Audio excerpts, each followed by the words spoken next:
আমরা আজকে দশম শ্রেণীর তৃতীয় অধ্যায় ইবাদত সম্পর্কে জানব। তোমরা জানো যে পৃথিবীতে যতগুলো জিনিস সৃষ্টি করা হয়েছে, আল্লাহ তাআলা যতগুলো জিনিস সৃষ্টি করেছেন, কোনো কিছুকেই অহেতুক সৃষ্টি করেননি। প্রত্যেকটা সৃষ্টির পিছনে কোনো না কোনো উদ্দেশ্য রয়েছে।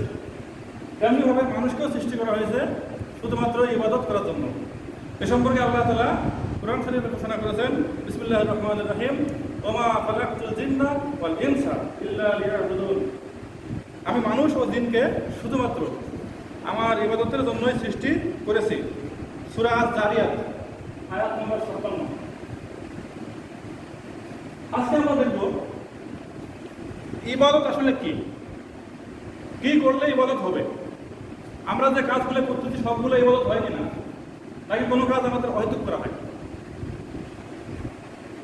প্রিয় শিক্ষার্থী, ইবাদত কি? ইবাদত একটি আরবি শব্দ, তোমরা দেখতে পাচ্ছ।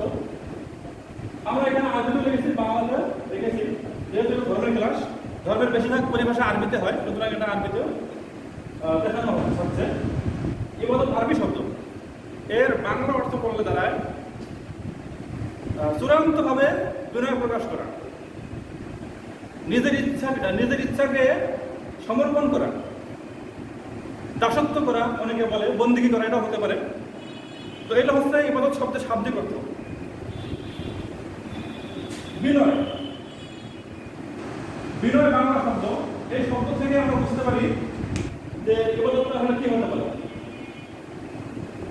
তো তোমরা বুঝতে পারছো যে বিনয়, অনেকে দাসত্ব বলে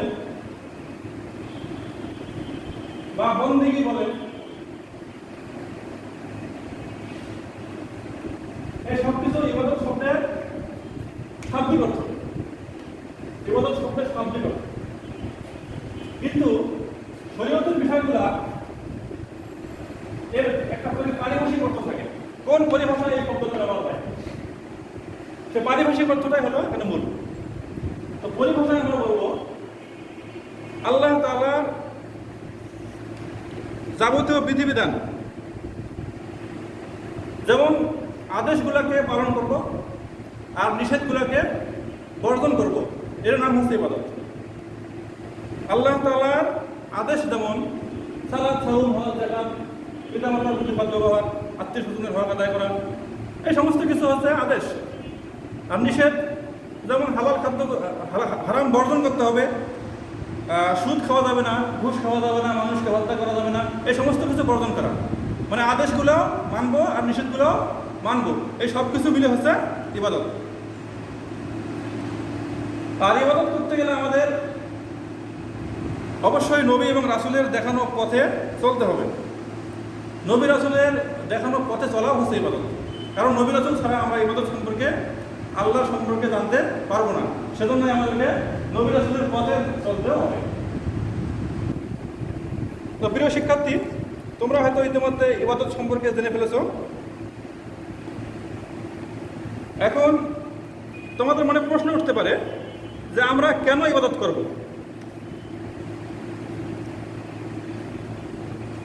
আমাদের ইবাদত করে কি লাভ?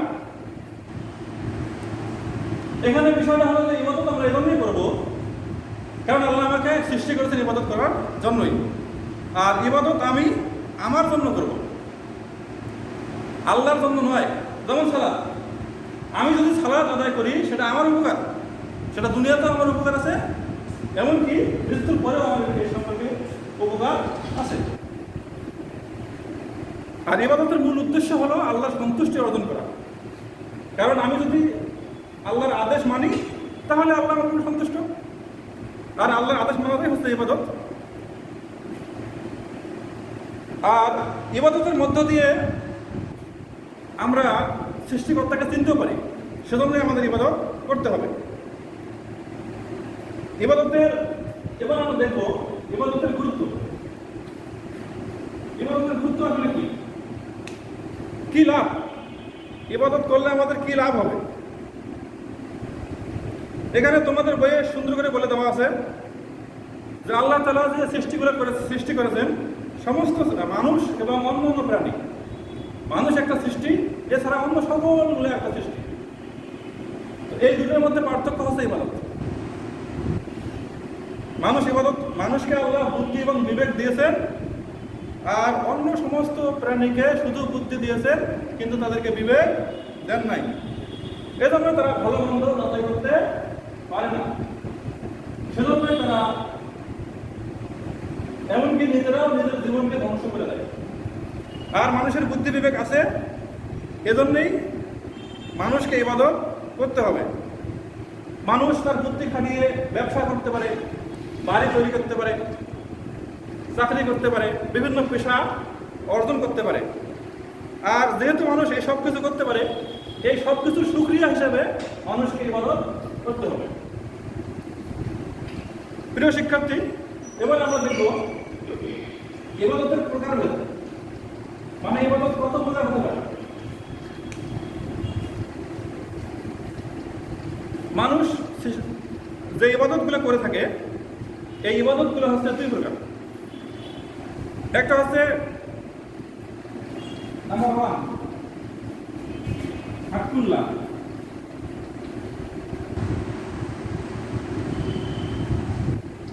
নাম্বার 2 হাক্কুল ইবাদ।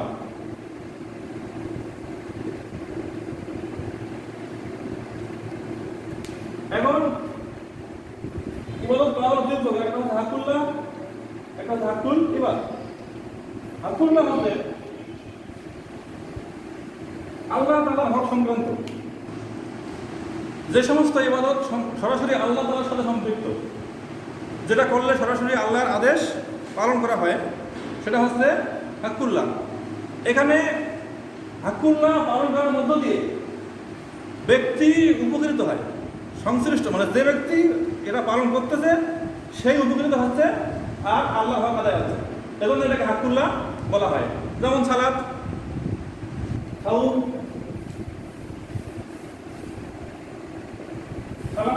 এসব হচ্ছে হাক্কুল্লাহ। হজ হতে পারে, যাকাত হতে পারে, এসব কিছু হলে হাক্কুল্লাহ।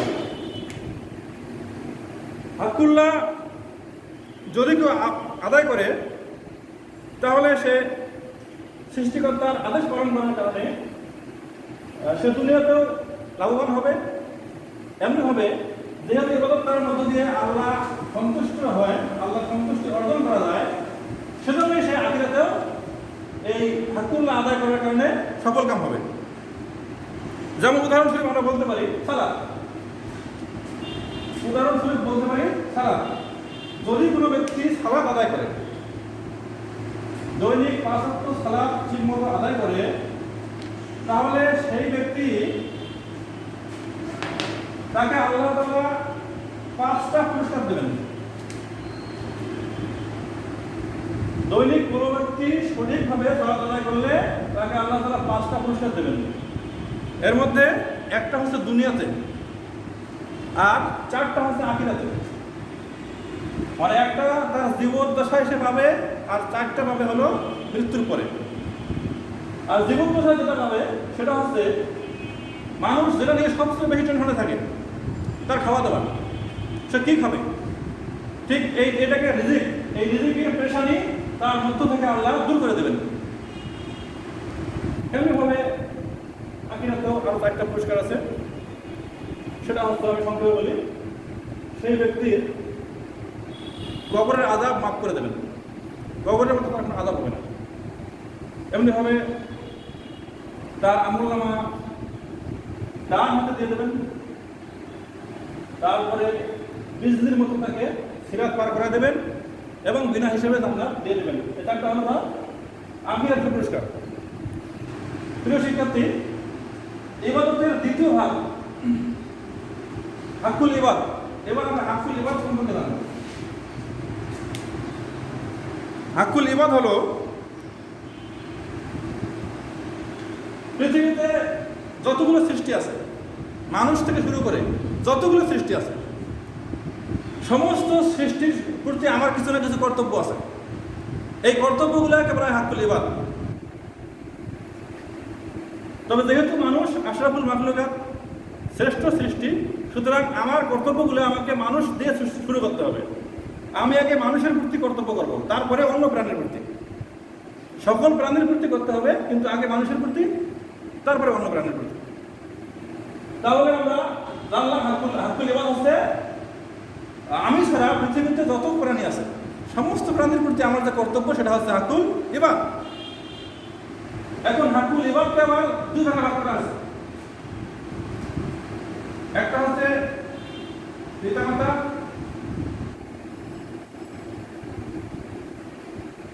দুই নম্বর অন্যান্য।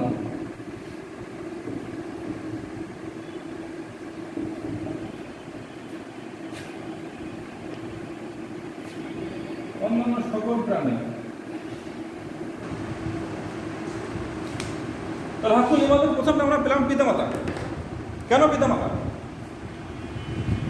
পিতামাতা এই জন্যই, কারণ হলো আমরা পিতামাতার মাধ্যমেই পৃথিবীতে এসেছি। যেহেতু পিতামাতার মাধ্যমেই আমরা পৃথিবীতে এসেছি, সুতরাং পিতামাতার হকটা আমার সবার আগে। আর পিতামাতার প্রতি আমার যে কর্তব্যগুলো এ সম্পর্কে, পিতামাতার প্রতি আমাকে যে কর্তব্য আদায় করতে হবে এ সম্পর্কে কোরআন শরীফের সূরা বনী ইসরাঈলে আল্লাহ তাআলা স্পষ্ট বলে দিয়েছেন যে তোমার রবের নির্দেশ হলো তোমার পিতামাতার প্রতি সদয় আচরণ করতে হবে। এখানে ইহসান শব্দটা বলা আছে, এবং সৃষ্টিকর্তার আগে ইবাদত করতে হবে। ওখানে স্পষ্ট বলা আছে যে তুমি আগে আল্লাহর ইবাদত করবে, এরপরে তোমার পিতামাতার প্রতি ইহসান বা সদয় আচরণ করবে। তো যেহেতু পিতামাতার প্রতি কর্তব্যটা কোরআন শরীফের আয়াত দ্বারা নির্দেশিত, সুতরাং এটা ওয়াজিব। কাজে আমাদের পিতামাতার প্রতি কর্তব্য পালন করতে হবে। আর পিতামাতার প্রতি কর্তব্য পালন যদি কোনো সন্তান করে তাহলে সামাজিক বন্ধনটা আরও দৃঢ় হয়। হাদিস শরীফে পিতামাতাকে বলা হয়েছে যে তারা তোমার জন্য জান্নাত এবং জাহান্নাম। মহানবী স্পষ্ট বলেছেন যে তোমার পিতামাতা তোমার জন্য হয় জান্নাত নচেৎ জাহান্নাম। তুমি যদি পিতামাতার সঙ্গে ভালো আচরণ করো তারা তোমার প্রতি সন্তুষ্ট হয়ে যাবে, আর তারা তোমার প্রতি সন্তুষ্ট হয়ে গেলেই তোমার আল্লাহ তোমার প্রতি সন্তুষ্ট হয়ে যাবে, আর আল্লাহ সন্তুষ্ট হওয়া মানে তোমার জান্নাত। এমনিভাবে তুমি পিতামাতার প্রতি খারাপ আচরণ করবে, তাদের দেখভাল করবে না, তাহলে তারা তোমার প্রতি অসন্তুষ্ট হবে, আর তারা অসন্তুষ্ট হওয়া মানে তোমার জাহান্নাম। সেজন্য হাদিসে মহানবী স্পষ্ট ঘোষণা করেছেন যে তোমাদের পিতামাতাই তোমার জন্য জান্নাত অথবা জাহান্নাম। আমরা পিতামাতার প্রতি সদয় আচরণ করব, এটা আমাদের বিবেকের দাবি। কারণ আমরা যখন প্রথম পৃথিবীতে আসি তখন আমরা এখন যে অবস্থায় আছি, শক্তিশালী অবস্থায়, আমাদের সুন্দর সুঠাম দেহ, আমরা হাঁটতে পারি, চলতে পারি, সিদ্ধান্ত নিতে পারি, সমস্ত কাজ করতে পারি যে যার যোগ্যতা অনুযায়ী। এই যোগ্যতা আমাদের কারো ছিল না। জন্ম নেওয়ার সঙ্গে সঙ্গে আমরা এই যোগ্যতা অর্জন করি নাই। পিতামাতা আমাদের এই যোগ্যতা অর্জন করতে সহযোগিতা করেছেন।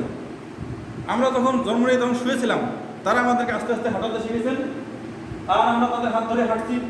তারা আমাদেরকে ভালোটা ভালো শিখাই দিয়েছেন, মন্দটা মন্দভাবে শিখাই দিয়েছেন। যেহেতু পিতামাতা আমাদের প্রতি এত কিছু করেছেন, সুতরাং পিতামাতার প্রতি আমাদের ভালো আচরণ করতে হবে, এটা তো হলো বিবেকের দাবি। আর এই বিষয়টা কোরআন শরীফ এবং হাদিস শরীফের বক্তব্য দ্বারা স্পষ্টভাবে প্রমাণিত হয়েছে। সুতরাং আমাদের উচিত আমরা পিতামাতার সাথে ভালো আচরণ করব। এইভাবে 2 নম্বরটা অন্য সকল মানুষের প্রতি যে কর্তব্য আছে, এটা হলো পিতামাতা ছাড়াও আমার আরো অনেক মানুষ আছে, আমার আশেপাশে, আমার প্রতিবেশী আছে, আমার আত্মীয় স্বজন আছে, আমার ভাই বোন আছে, আমার স্ত্রী পরিজন আছে। এই সমস্ত মানুষ, আমার দেশবাসী, আমার পৃথিবীর সমস্ত মানুষ মিলিয়ে আসছে হাক্কুল ইবাদ। আমার এনাদের প্রতি ভালো আচরণ করতে হবে। যার যেমন যোগ্যতা সেই যোগ্যতা অনুযায়ী তাকে সম্মান করতে হবে। ছোট হলে তাকে স্নেহ করব, বড় হলে তাকে সম্মান করব। যদি কেউ অভাবগ্রস্ত হয় এবং সে আমার কাছে সাহায্য প্রার্থনা করে তাহলে তাকে সাহায্য করতে হবে। যদি কারো কোনো প্রয়োজন থাকে তাহলে সেই প্রয়োজনটাকে আমার সাধ্য অনুযায়ী আমি মিটাই দেবো। এই সম্পর্কে হাদিসে মহানবী স্পষ্টভাবে বলেছেন যে একজন মুসলমানের প্রতি আর একজন মুসলমানের 6টা কর্তব্য আছে। এক মুসলমান ব্যক্তি আর এক মুসলমান ব্যক্তির প্রতি 6টা কর্তব্য পালন করবে। এর মধ্যে 1 নম্বরটা হলো, যদি কোনো মুসলমান অন্যকে দেখে এবং সালাম দেয় তাহলে সে সালামের জবাব দেবে। এরপরে কোনো মুসলমান অসুস্থ হলে তাকে দেখতে যাবে, কেউ মৃত্যুবরণ করলে তার জানাজায় অংশগ্রহণ করবে, কেউ দাওয়াত দিলে সে দাওয়াত গ্রহণ করতে হবে, এবং কোনো মজলুম কোনো অত্যাচারী ব্যক্তি যদি থাকে তাকে মানে সাহায্য করতে হবে, তার পাশে দাঁড়াতে হবে। এমনিভাবে কেউ যদি হাসি দেয় তার হাসিরও জবাব দিতে হবে। এই সমস্ত কিছু হলো হাক্কুল ইবাদ। এগুলো কেন করবো আমরা? হাক্কুল ইবাদ আমরা এই জন্যই করবো, সমস্ত মানুষ নিয়ে যেহেতু পৃথিবী, আমি একাই পৃথিবীতে বাস করতে পারবো না। আজকে আল্লাহ আমাকে ধন সম্পদ দিয়েছেন, আমি হয়তো ভালো আছি, কিন্তু আমার অন্য কাজ থাকতে পারে, তো আমার বাসার কোনো কাজ থাকতে পারে, খেতে খামারে কাজ থাকতে পারে, সেগুলো কে করবে? যেহেতু বিভিন্ন শ্রেণীর লোক আছে, সুতরাং সবাইকে আমাদের সম্মান করতে হবে। এইটাই হচ্ছে হাক্কুল ইবাদ। এটা না করলে পৃথিবীতে আমাদের একতা থাকবে না, পৃথিবী ধ্বংস হয়ে যাবে, বিশৃঙ্খলা সৃষ্টি হয়ে যাবে। আর সেজন্যই আমাদের হাক্কুল ইবাদ আদায় করতে হবে। তো প্রিয় শিক্ষার্থী, আমি আজকে আর আমার ক্লাসের সময় বাড়াবো না। তাহলে আজকে আমরা শিখলাম ইবাদত কি। ইবাদত হচ্ছে আল্লাহ তাআলার আদেশগুলা এবং নিষেধগুলা, আদেশগুলো মেনে চলা এবং নিষেধগুলা বর্জন করা, এটার নাম হচ্ছে ইবাদত। এরপরে আমরা শিখলাম ইবাদতের গুরুত্ব। ইবাদতের গুরুত্ব হলো যে আল্লাহ যেহেতু আমাদেরকে সৃষ্টি করেছেন ইবাদত করার জন্য, সুতরাং আর আমাদেরকে বিবেকও দিয়েছেন ভালো এবং মন্দ যাচাই করার জন্য, সেজন্যই আমরা ইবাদত করব। আর ইবাদতের প্রকার শিখলাম আমরা। ইবাদত হচ্ছে 2 প্রকার, একটা হলো হাক্কুল্লাহ, যেটা সরাসরি আল্লাহর হুকুম সংক্রান্ত, আর 2 নম্বরটা হচ্ছে হাক্কুল ইবাদ, যেটা বান্দার অধিকার সংক্রান্ত, সৃষ্ট জীবের অধিকার সংক্রান্ত।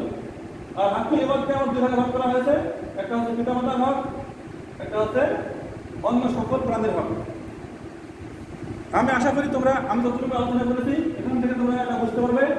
আর এরপর যদি বুঝতে সমস্যা হয় তোমরা তোমাদের পাঠ্যপুস্তক দেখে বাকিটা দেখে নেবে। পরবর্তী ক্লাসে আবার দেখা হবে। এই কামনা নিয়ে তোমাদের সকলের সুস্থতা কামনা করে আজকের মতো বিদায় নিচ্ছি। আল্লাহ হাফেজ।